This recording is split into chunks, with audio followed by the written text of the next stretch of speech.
The Trump tariffs completely threw the Indian government for a loop. They were not expecting it at all. We put a 50% tariff on India on oil. They're the second largest. They're very close to China in terms of the purchase of oil from Russia. Trump announced last week a 25% tariff against India, and he threatened a penalty tax on India if it didn't curb its purchasing of Russian oil. And then this week, he followed through on that threat by announcing another 25% tariff, which would effectively double the tariff rate to 50%. This would be one of the highest tariffs that the U.S. Is planning to impose anywhere in the world. But the second part, the 25% tariff, won't go into effect for 21 days.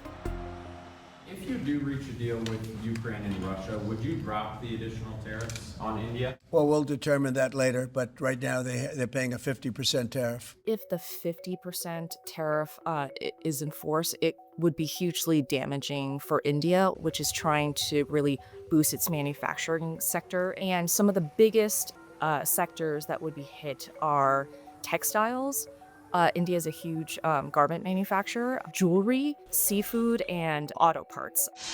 Now, pharmaceuticals, India is a huge pharma producer, so far has been exempt. The other sector that is exempt is electronics, which is a sector that India is focusing on and trying to attract foreign companies to come. Apple, for example, already assembles 20% of its iPhones in India and has plans to expand.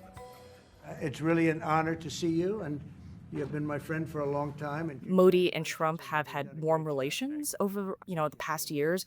They clearly seem to like each other. They're both considered very strong men-type leaders.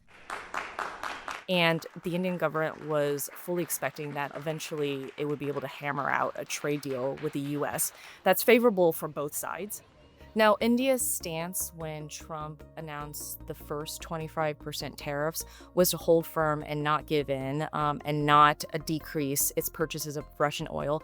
Now, the calculus changes if the other 25% tariff kicks in, making the total tariff 50%. That would be so damaging to the Indian economy that I could see Modi potentially finding some sort of compromise on buying Russian oil in order to knock down the tariff rate.